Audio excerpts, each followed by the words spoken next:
kami ng Bacolod, sumakay po kami ng bus. Dahil malayo po dito po sa amin ngayon sa province, sa Bacolod.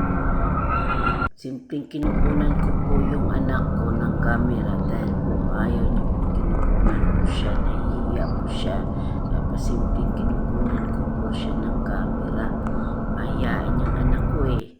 Pagdating namin sa province, pumunta kami dyan sa office ng Bacolod, province ng Negros. Pumunod po sa amin yung mga nagtatrabaho po dyan. Binigyan po siya ng award na ni ma'am. Hindi ko po kilala po sila ni ma'am eh. Kasi nabigla po ako dyan eh sa pagbibigay po ng award. Kaya, Thank you, pa po ako. Thank you, Salamat po sa ma'am Elsa.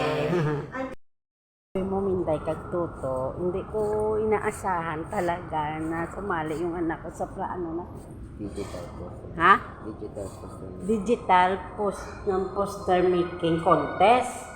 Yung nagdo-drawing ka sa digital. Hindi ko inaasahan na sumali sa province, sa Bugos, sa Negros. Nanalo siya. Kaya sabi niya sa akin kanina, punta tayo. Binigla niya ako. Hindi ko na pala alam. Nagpunta dito, nalikaw-likaw kami. Sabi niya sa akin, dahil nanalo siya, ililibre niya daw ako ng Jollibee. Tingnan namin mamaya kung magkano yung binigay sa kanya sa province.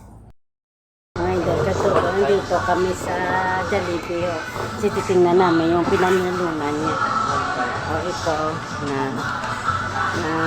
nalo siya sa mga contest ng drawing. Okay. 1.5.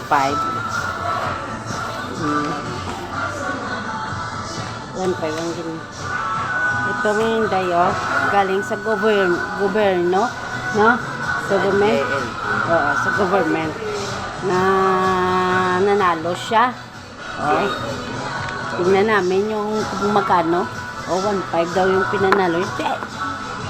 Ano din yun, malaking tulong rin yung mga Inday Kagtuto. Pangalin mo yung parang na panalo ya, diba? Sa makuha ka sa akin nun. O, isipin mo na yun.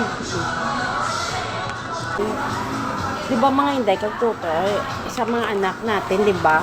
Swerte na yan, kahit maliit na, malaking tulong na yun sa kanila, kahit sa baon-baon na nila, kung ano gusto nila. At least hindi maglabas pa sa ating, sa ating bulsa, yung pinanalunan nila, di ba?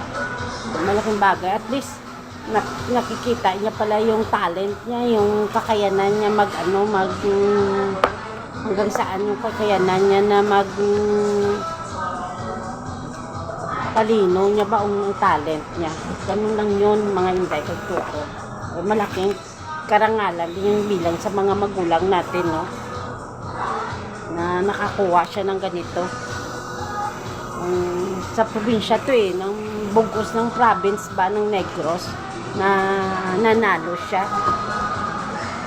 Sabi nga nung babae dun sa amin, ni ma'am, na malaking karangalan mo yung bilang magulang na hindi lang pala sila yung nag-judge, yung kumukuha sila talaga yung talagang matigasing na mga judges.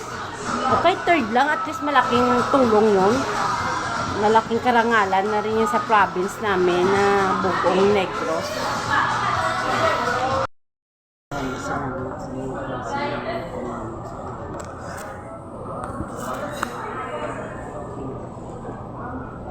Check ko na ba? Sino na?